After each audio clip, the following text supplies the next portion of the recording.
minutes et puis et le public est invité à assister à cette présentation et suite à cette présentation, on pourra donner l'occasion aux gens dans la salle virtuelle de poser des questions. Mais très vite, on va se réunir avec le candidat, les membres du comité, moi et le candidat, pour la période d'examen comme telle. Et donc, nous demanderons aux personnes dans la salle de se retirer. Il y aura une période de questions, commençant par les membres du comité le plus externe à la thèse, soit Justine Gagnon d'abord, ensuite Anne Latendresse et puis les co-directeurs de thèse. Et la période de questions pourra durer jusqu'à ce que épuisement des questions ou du candidat. Et ensuite, suite à quoi le comité se réunit à huis clos pour délibérer et disons normalement d'ici la fin de la matinée on devrait avoir le résultat de cet exercice. Donc Andrés, la parole est à toi pour Merci. Donne-moi juste 2 secondes pour préparer la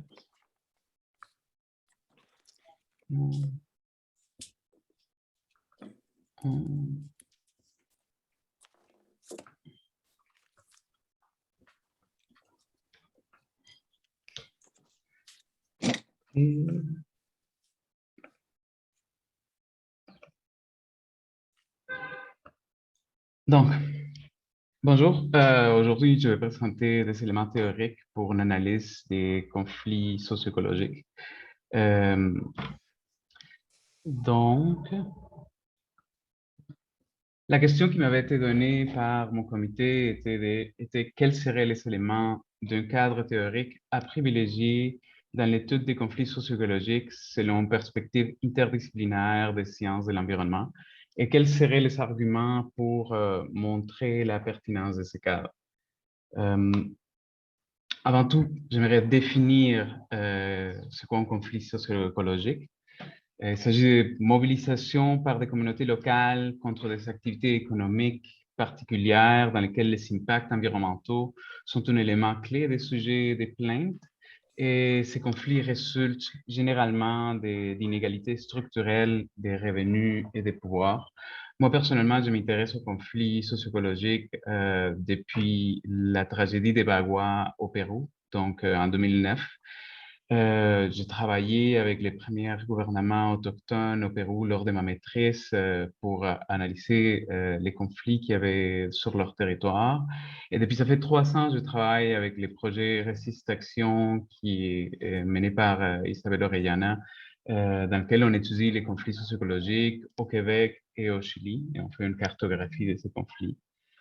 Donc, les éléments théoriques que j'ai décidé de présenter ici sont l'adoption d'une approche systémique, les cadres théoriques des systèmes social-écologiques, ce qu'on appelle le Social Ecological System Framework, comme élément structurant de l'analyse, l'adoption d'une analyse multiscalaire basée sur les cycles adaptatifs, les modèles du cycle adaptatif et la théorie de Panarchie, l'intégration des connaissances écologiques locales et traditionnelles dans un cadre de construction des savoirs environnementaux et l'intégration des perspectives non modernes dans l'interprétation des conflits sociopolitiques. Donc, pour le premier élément, l'adoption d'une approche systémique, c'est-à-dire le cadre des systèmes socio-écologiques comme élément structurant. J'aimerais commencer un peu avec le travail qu'on a mené au sein du projet Resist Action. On est en train de développer une cartographie des conflits socio-écologiques associés aux industries extractives au Chili et au Québec. Et une des premières choses qu'on a faites, c'était développer une banque de données qui nous permet de visualiser les relations entre différentes variables dans un conflit socio-écologique. Donc, les conflits, les communautés, les bassins versants, les rivières associées, les zones de conflits. Et une des choses qui en est sortie de ces modèles, qui est basée sur une banque de données, et d'un, qu'il y a des synergies qui apparaissent entre différents acteurs, mais aussi entre différents impacts, surtout lorsque les impacts sont à différentes échelles. Il y a des rétroactions et des boucles de rétroaction qui s'activent. Il y a des seuils critiques, des intérêts populaires, il y a des seuils critiques des contaminations en termes d'impact, il y a des basculements soudains des régimes. En fait, en gros, il y a des non-linéarités dans les processus socio-écologiques qui sont associés au conflit. Et ces non-linéarités-là, c'est ce qui m'intéresse un peu dans les conflits. La dégradation de ces écosystèmes, qui est à la source même des conflits, n'est pas un phénomène linéaire, mais suit souvent une logique de basculement entre multiples possibilités d'équilibre dynamique. Donc, ça suit souvent une dynamique d'accumulation des facteurs de stress qui mène à une perte de résilience des systèmes écologiques et sociaux et à l'apparition des vulnérabilités et éventuellement un basculement d'un état désirable vers un état non désirable, souvent suite à un événement soit extrême, comme un événement climatique extrême, ou même un événement anodin. Donc, cette dynamique-là peut être visible, par exemple, l'exemple classique, c'est la dégradation d'un récif corallien sous l'effet des impacts anthropiques, où il y a une diversité d'impacts locaux, régionaux et globaux qui vont créer une situation de stress chronique qui mène à des conflits entre utilisateurs. Et cette situation, éventuellement, il y a un événement climatique extrême, comme un blanchissement corallien ou un cyclone, qui produit un basculement soudain, avec des effets dévastateurs pour les communautés qui dépendent économiquement des services écosystémiques apportés par les récifs. Il y a d'autres, par exemple, l'exemple des îles de la Madeleine, où la disparition rapide de la banquise, le fait que la banquise des glaces ne se crée plus pendant l'hiver, mène à une accélération de l'érosion et de la même façon, ça crée une précipitation des conflits. Donc, c'est ce type de dynamique non linéaire qui, après avoir travaillé beaucoup sur les conflits, je me rends compte que c'est souvent absent de description des conflits, puis j'associe ça au fait que les conflits socio-écologiques sont souvent étudiés à partir des perspectives sociales et souvent, les perspectives sociales vont pas nécessairement visibiliser suffisamment ce type de dynamique-là. Je considère que cette omission est partiellement attribuable au développement des connaissances académiques en silo, puisque l'analyse de ces situations nécessite justement des approches transdisciplinaires. L'approche systémique, qui est basée sur la théorie des systèmes complexes, prend en compte les non-linéarités et autres dynamiques associées aux systèmes adaptatifs complexes, que ce soit des systèmes sociaux, écologiques, biophysiques, fournit aussi une structure conceptuelle pour les dialogues entre différents domaines et systèmes de connaissances. Donc, ça permet la discussion entre différents domaines scientifiques. Ça recentre la société dans son contexte écologique dynamique qui est souvent invisibilisé dans la recherche socio-ethnographique sur les conflits socio-écologiques. Et ça met de l'avant le besoin de développer des connaissances, des pratiques et des mécanismes sociaux qui reconnaissent que la perturbation, la surprise, la crise et l'effondrement font partie de l'évolution des systèmes socio-écologiques. L'approche est basée sur trois préceptes principaux. Un, l'interdépendance entre société et écosystème nécessite que ces deux domaines soient considérés un seul système intégré.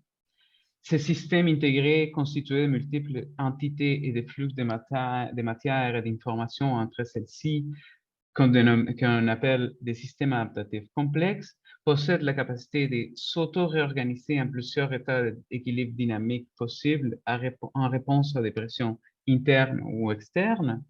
Et les interactions dynamiques et souvent non linéaires entre différentes échelles et domaines représentent des nouveaux enjeux pour la gouvernance. C'est l'approche qui a été adoptée, par exemple, au Stockholm Resilience Center. C'est une approche qui a été développée surtout à partir de l'écologie, de l'économie politique aussi, et de la modélisation des systèmes terrestres et en biologie. Donc, une approche qui vient surtout des sciences naturelles, surtout de l'écologie. Comme je disais, c'est l'approche adoptée, la principale approche au Stockholm Resilience Center. C'est aussi adopté par le Global Land Program, qui est un projet de recherche international qui se mène en ce moment et avec lequel je suis maintenant en contact. Ce que ça donne comme avantage, l'approche, c'est entre autres, la comparabilité, parce que ça permet une intégration, une comparabilité des différents moteurs de changement socio-écologique. Donc, on peut comparer les impacts des industries extractives avec les impacts d'autres industries. On peut aussi regarder ça comparé à l'impact de l'urbanisation, de l'agriculture. Et ça permet de penser à des solutions systémiques. Et aussi le fait que c'est une approche qui se veut transdisciplinaire, même si j'ai quelques questionnements là-dessus. Et donc, c'est nourri de la critique provenant de différentes disciplines. Si bien c'est surtout développé au sein des sciences naturelles. Il y a quand même un effort pour travailler en transdisciplinarité. Quelques concepts qui sont au centre de l'approche, des systèmes adaptatifs complexes, on avait déjà mentionné, qui sont des systèmes constitués de multiples entités et de flux de matière et d'informations entre celles-ci, et qui possèdent la capacité de s'auto-réorganiser en plusieurs états d'équilibre dynamique en réponse à des pressions internes et externes. Les systèmes social-écologiques, qui est tout simplement un système adaptatif complexe intégrant les domaines écologiques et sociaux. Donc, ça inclut écosystèmes et sociétés, aussi tous les systèmes de connaissances qui permettent à cette société de rentrer en relation avec les écosystèmes. Ça inclut la gouvernance territoriale, les systèmes politiques, et c'est généralement analysé à partir d'une base biorégionale associée à un biome ou un paysage écologique. Il y a des propriétés émergentes qui sont des concepts centraux à l'approche, comme la résilience, qui est en gros la capacité à faire face au changement et à continuer à se développer sur la même trajectoire, dans la persistance, l'adaptabilité et la transformabilité du système, qu'on peut définir comme la capacité d'un système à absorber des perturbations récurrentes, telles des catastrophes naturelles, conservant ces structures, ces processus et ces rétroactions essentielles. L'analyse des différents systèmes adaptatifs complexes permet de dire qu'il y a certaines propriétés ou certaines propriétés des systèmes qui mènent à la résilience du système au complet, comme la diversité, la résilience, la redondance, l'hétérogénéité, l'excentricité, par exemple l'excentricité des institutions. Tout ceci conduit à la résilience de l'ensemble. Aussi, la capacité adaptative, notre propriété émergente, qui est la capacité des acteurs à modifier la trajectoire du système ou à révolutionner le système autour de nouveaux paramètres. Donc, la capacité des acteurs d'un système à influencer la résilience du système, qui est associée à la capacité des réseaux d'acteurs de conserver et de transmettre des connaissances sur les écosystèmes et sur les changements environnementaux, à la flexibilité créative des acteurs dans la résolution des problèmes environnementaux, à la capacité d'apprentissage, à développer des communautés d'apprentissage et à la capacité d'action. Et souvent à la capacité d'apprentissage des crises passées afin de guider les changements écologiques ou les changements socio-écologiques en contexte des basculements. L'application de ces cadres théoriques à la gouvernance environnementale est connue comme la gouvernance adaptative.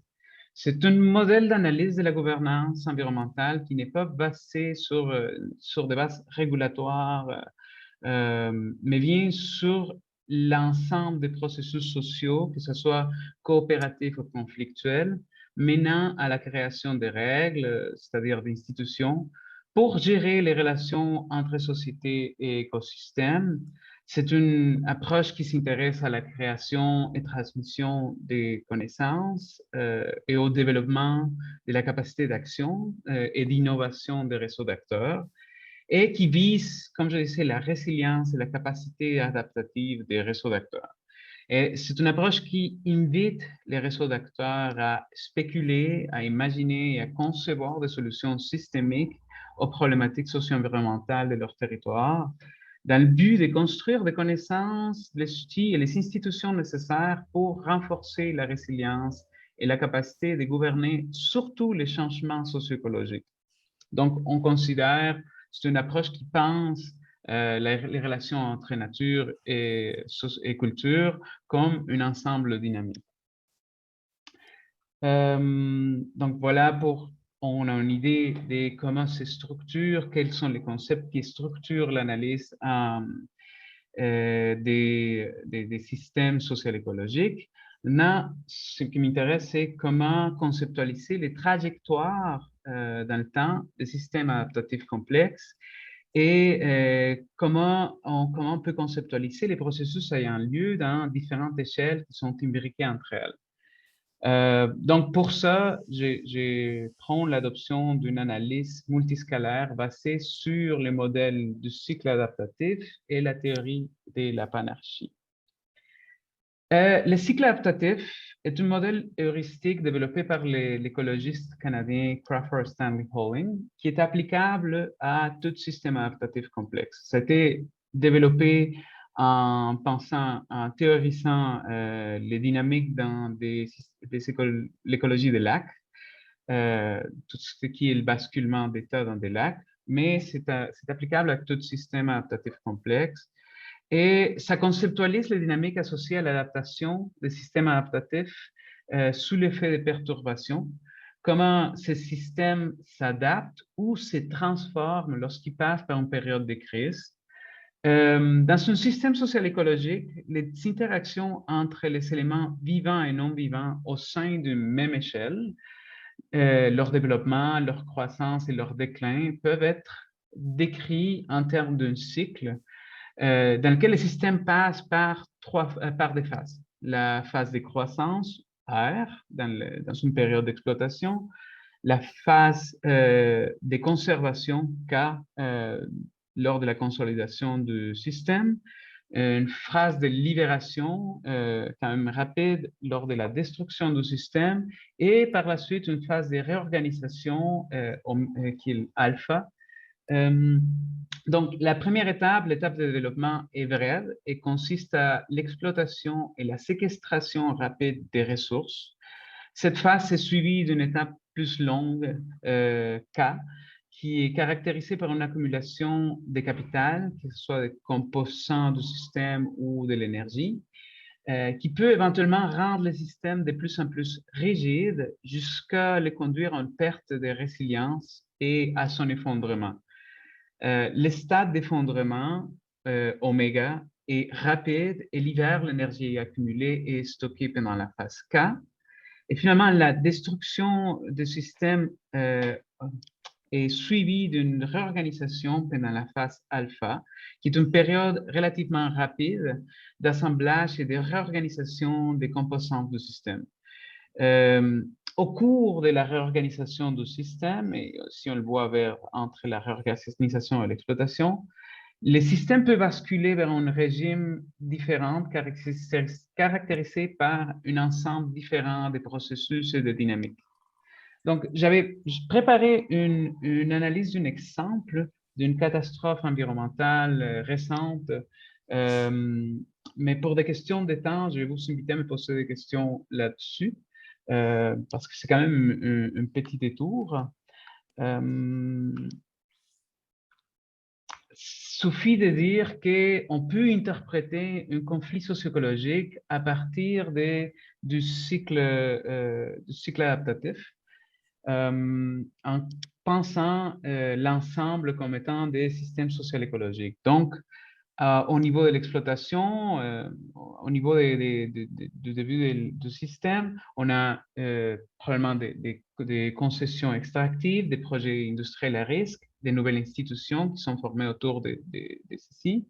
Lors de la phase de consolidation du système, cette exploitation des ressources mène à une perte de résilience, à une multiplication des risques et des vulnérabilités, à une précipitation des conflits sociaux.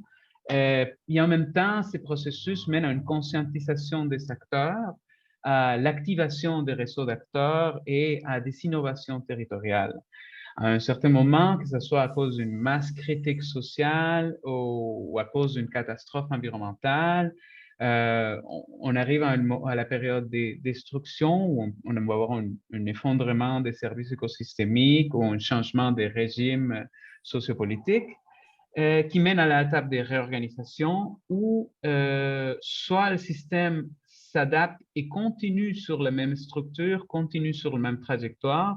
Et c'est là qu'on voit l'apparition de ce qu'on appelle des zones de sacrifice, des endroits où les tissus social-écologiques s'est effondré, mais qui continuent sur la même trajectoire, donc continuent à avoir des concessions extractives et des projets industriels à risque, où on voit une réforme de la gouvernance, un processus comme celui qu'on est en train de voir aujourd'hui au Chili, ou comme la formation de nouveaux gouvernements autochtones dans l'Amazonie péruvienne. Bien sûr, ces processus se mènent à une échelle et en fait, il y a des échelles imbriquées de différents processus socio-écologiques. Moi, personnellement, je suis particulièrement intéressé à comment les changements climatiques globaux accélèrent et intensifient les conflits socio-écologiques à échelle locale.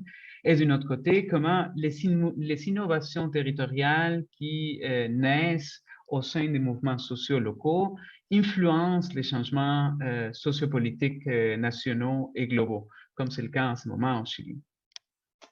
Donc, pour ceci, il y a un autre modèle heuristique, le modèle heuristique de la panarchie, qui est présenté, qui est un modèle qui décrit la manière dans laquelle les systèmes adaptatifs complexes sont organisés et structurés dynamiquement à travers différentes échelles d'espace et de temps. Donc, la théorie de la panarchie s'intéresse surtout à la structuration hiérarchique et particulièrement aux liens entre échelles, par lesquels le processus à une échelle affecte ceux à d'autres échelles pour influencer la dynamique globale du système. Donc, panarchie fait référence à l'omnidirectionnalité pan, des rapports hiérarchiques dans l'espace et dans le temps. Donc, ça parle de comment la petite échelle affecte la grande échelle et vice-versa entre échelles imbriquées. Donc, une panarchie n'est pas une échelle hiérarchique verticale ou centralisée, mais bien une hiérarchie omnidirectionnelle et décentralisée. Les dynamiques des relations entre échelles, selon ce modèle-là, sont associées à la phase du système dans le cycle adaptatif à l'intérieur d'une échelle. C'est-à-dire, par exemple, pendant la phase d'effondrement à une échelle donnée, les processus destructeurs peuvent affecter des échelles plus grandes. Donc, les basculements d'un sous-système peut mener à une contagion, si on veut, des processus destructeurs affectant donc d'autres échelles, notamment des échelles plus hautes. On peut penser par exemple à comment se produit un crash boursier dans lequel différents marchés vont s'affecter entre autres, créant un crash plus gros. Et la même dynamique avec des systèmes écologiques. Une autre des choses qui sortent de la théorie de la panarchie, c'est que lors de la réorganisation du système suite à une destruction, les structures conservatrices à plus grande échelle fournissent une forme de mémoire qui encourage la réorganisation autour de même ces structures et des processus plutôt qu'autour d'un ensemble différent Je pense par exemple à comment les réformes agraires en Amérique latine ont mené à la création de différents systèmes partout dans le continent, mais des différents systèmes qui sont organisés autour de plus ou moins la même pensée.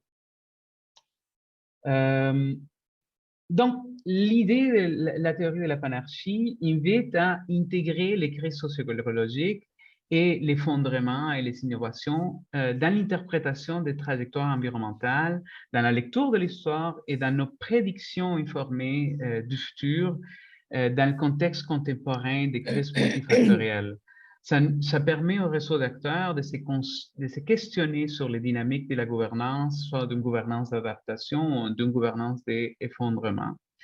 Les modèles des cycles adaptatifs, ça permet de mobiliser la pensée systémique et la recherche sur les dynamiques des systèmes adaptatifs complexes dans l'analyse des conflits socio-écologiques. Tandis que la théorie de la panarchie nous fournit avec un modèle sur comment les dynamiques se font entre échelles d'un système socio-écologique en crise. Et le but étant ici de développer des approches et des outils scientifiques et éducatifs pour une gouvernance territoriale capable d'aider les acteurs à naviguer la crise et voire profiter de la crise pour développer de nouveaux systèmes de gouvernance. Donc, maintenant, le troisième élément, l'intégration des connaissances écologiques et locales et traditionnelles dans un cadre de co-construction de savoirs environnementaux. C'est quoi des connaissances écologiques traditionnelles? C'est un ensemble cumulatif des connaissances, des pratiques et des croyances évoluant par processus adaptatifs et transmis de génération en génération par transmission culturelle qui sont sur les relations des êtres humains, y compris des êtres vivants, y compris les humains, entre eux et avec leur environnement. Les connaissances écologiques locales, c'est similaire, c'est des connaissances aussi développées de manière adaptative, généralement par des sociétés autochtones, mais sur une échelle de temps qui est généralement plus courte que les connaissances traditionnelles. Quand on parle de connaissances écologiques traditionnelles, on parle de systèmes de connaissances qui permettent l'utilisation soutenable des ressources locales. C'est des connaissances sur la gestion des écosystèmes et des technologies, sur les technologies adaptées pour la gestion de ces écosystèmes. On parle des technologies comme l'agriculture de milpa, la domestication du maïs, la technologie de la tortilla, la diversification des tubercules andins par les populations quechua, la domestication de nouvelles espèces végétales chez l'ensemble Chicham en Amazonie, les pastoralismes saisonniers chez les Diaguita.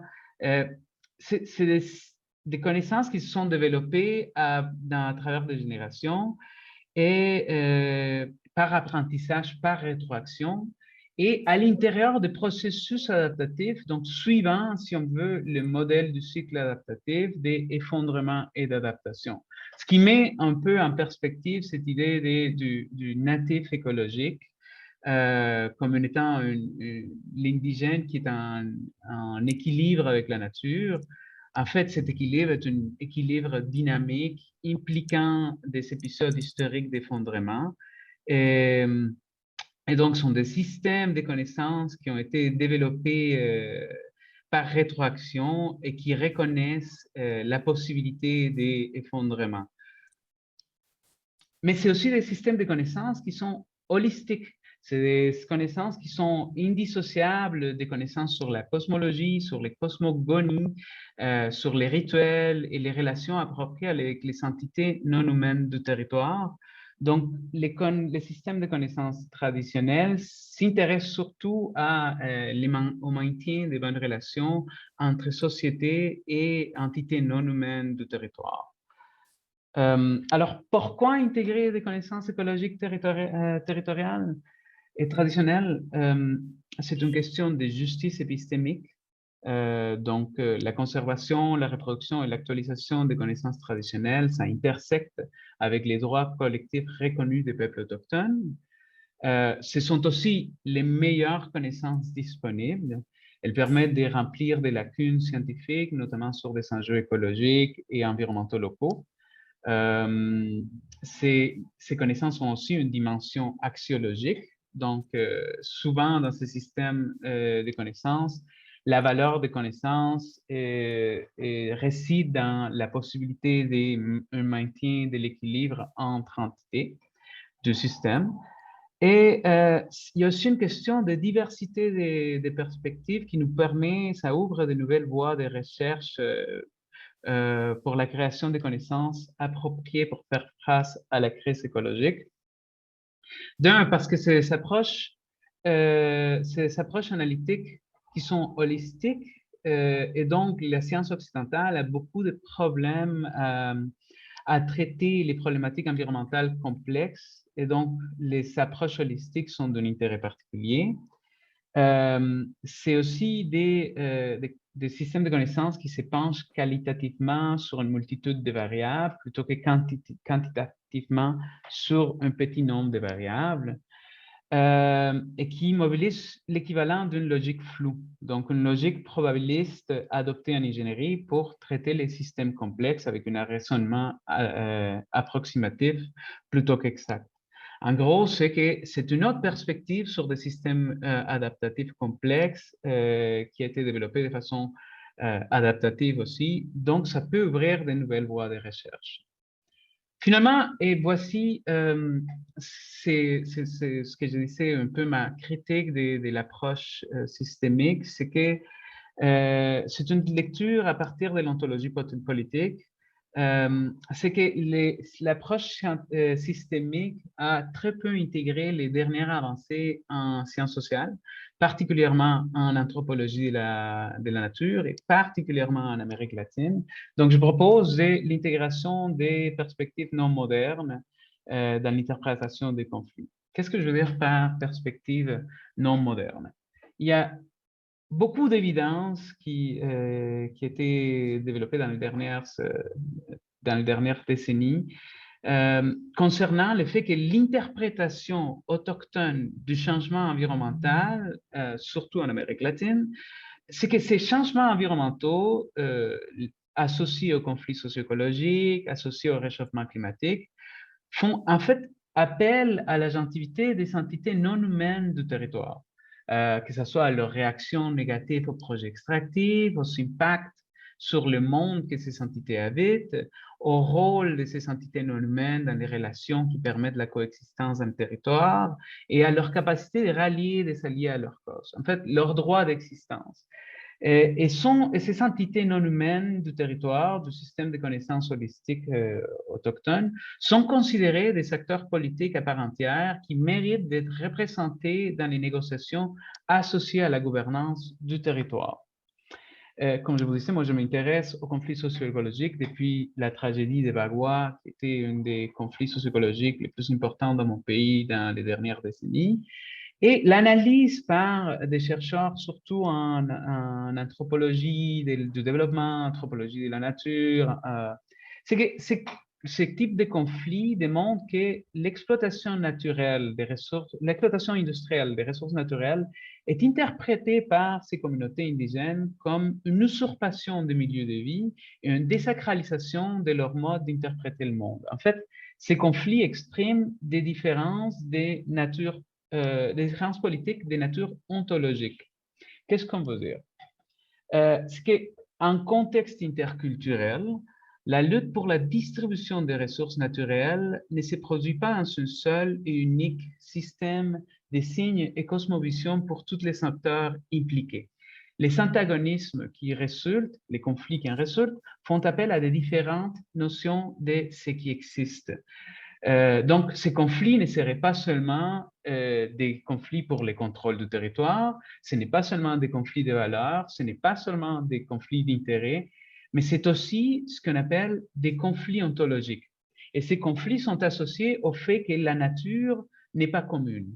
C'est-à-dire la nature telle qu'est définie en politique par l'État, telle qu'est définie par la tradition occidentale et telle qu'est définie par les sciences modernes, n'est pas universelle.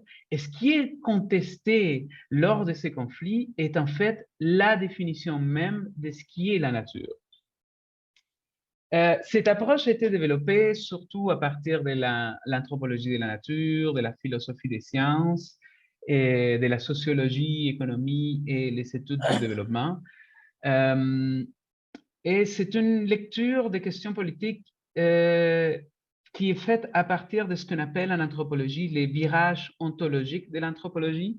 Si vous voulez une source en français très intéressante, Recherche amérindienne au Québec, en 2012 a sorti un numéro spécial qui s'appelle Cosmopolitique, territoire autochtone dans les Amériques. Donc, si les conflits ontologiques sont les résultats de des notions différentes de ce qui existe, alors qu'est-ce qui est considéré qui existe et sous quel terme dans les ontologies autochtones? Mais la lecture est faite, se base sur le modèle ontologique de Philippe Descola, qui critique le dualisme nature-culture comme étant la base d'une analyse en anthropologie de la nature, et qui en fait a développé une typologie des ontologies des sociétés sur la base de la classification des similitudes et des différences entre humains et entités non humaines. Donc, comment les sociétés identifient ce qui différencie l'humain de ce qui est non humain. Ce qui serait universel, donc, ce serait cette différenciation entre l'humain et le non humain.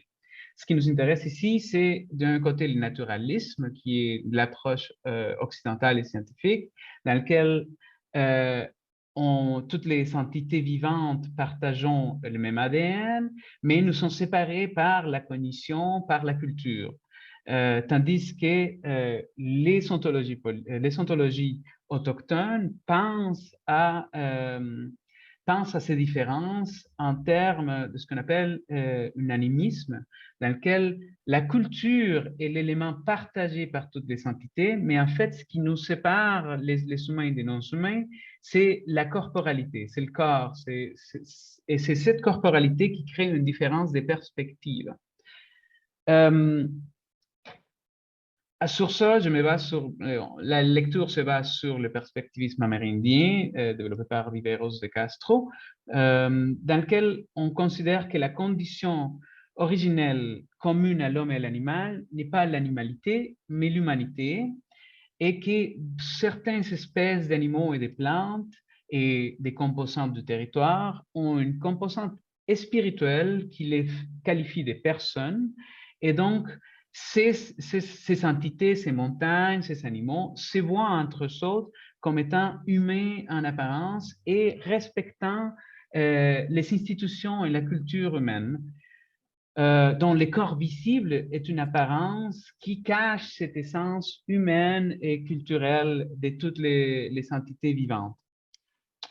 Et la métamorphose interspécifique, c'est-à-dire la transformation d'un type d'entité en un autre type d'entité, de l'humain à l'animal, c'est un fait de nature, c'est possible, et ça peut se faire, c'est la base même du chamanisme, et ça peut aussi être une question problématique. Et donc, la notion d'animalité comme un ensemble unifié est absente des cosmologies amérindiennes. Viveiros de Castro propose le concept d'équivocation comme n'étant non seulement une incapacité à comprendre, mais l'incapacité de comprendre que les compressions ne sont pas les mêmes et qu'elles ne sont pas liées à des manières imaginaires de voir le monde, ne sont pas différentes interprétations culturelles, mais qu'elles font référence à des mondes réels qui sont vus par les ontologies autochtones. C'est-à-dire, on parle des mêmes phénomènes physiques, on discute les mêmes dynamiques socio-écologiques, mais en fait, on fait référence à des ontologies complètement différentes. Donc, même si on parle de la montagne, on est en train de référer à deux montagnes qui sont complètement différentes. Et donc là, il y a le rôle de la traduction culturelle comme un processus qui est mené entre chercheurs et leaders autochtones, que j'ai vu moi-même mené par les gouvernements autochtones en Amazonie, qui a une certaine importance non seulement politique et sociale, mais c'est un processus continu. Donc, lorsqu'on voit des populations autochtones mener des entités non humaines sur la scène politique dans la négociation pour la gouvernance territoriale. Ce qu'on serait en train de voir, c'est une pluralisation ontologique de la scène politique. Ça, c'est proposé par Marisol de la Cadena et c'est basé sur 3 préceptes. C'est un, que l'autochtonie en tant que formation historique dépasse la notion des politiques habituelles, politics as usual, c'est-à-dire une arène peuplée d'êtres humains rationnels qui se disputent les pouvoirs de représenter les autres face à l'État. De deux, que l'émergence politique actuelle de l'autochtonie interroge la séparation des natures et cultures. Donc, comme je disais, c'est une contestation de la nature telle que imposée par la politique occidentale et que loin d'être une politique ethnique, les politiques autochtones sont spéciales, sont spécifiques parce qu'ils s'évoquent les non-humains, ils s'évoquent la montagne, ils s'évoquent la rivière en tant qu'acteurs politiques qui doivent être représentés sur l'arène politique.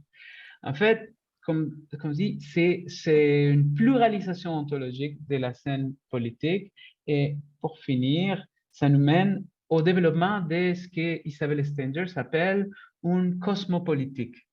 Une politique où le cosmos réfère à l'inconnu constitué des mondes multiples et divergents, ainsi qu'aux articulations dont ceci pourrait être éventuellement capable. Je pense que les zapatistas l'ont dit d'une façon beaucoup plus intéressante. Un mundo donde quepan muchos mundos. Un monde dans lequel on peut rentrer et est capable de rentrer plusieurs mondes. Donc, c'est la création d'espaces de dialogue et de négociation politique en égalité ontologique et épistémique entre différents systèmes de connaissances. Cette politisation de la notion de nature sur la base des cosmologies non modernes est une thématique récurrente dans les conflits socio-écologiques et l'innovation territoriale aujourd'hui. Donc, vous savez probablement penser à différents exemples. Il y a la reconnaissance des droits de la nature et de la Pachamama dans les constitutions de l'Équateur et de la Bolivie. Il y a les négociations aujourd'hui dans l'Assemblée constituante chilienne. Il y a la reconnaissance de la personnalité juridique des différentes rivières et forêts, dont les lacs Erie et la rivière Magpie au Québec. Et bon, les constitutions, moi personnellement, j'ai travaillé beaucoup sur les constitutions des nouveaux gouvernements autochtones autonomes en Amazonie péruvienne. Donc voilà, c'est ce que j'avais à dire. Si on fait un retour, donc les éléments que je vous ai mentionnés, c'est l'adoption d'une approche systémique, les Social Ecological Systems Framework, l'adoption d'une analyse multiscalaire à partir du cycle adaptatif et la théorie de la panarchie, l'intégration des connaissances écologiques traditionnelles dans un cadre de co-construction et l'intégration des perspectives non modernes dans l'interprétation des conflits socio-écologiques à partir de l'ontologie politique. Donc, voilà. Et je suis ouvert aux questions. Merci, Andrés. On peut prendre une question de la salle, s'il y en a, avant de procéder à l'examen. S'il n'y a pas de questions de la salle, je vais demander à ceux qui ne font pas partie du comité de nous quitter. Merci d'avoir été avec nous. Merci beaucoup, oui.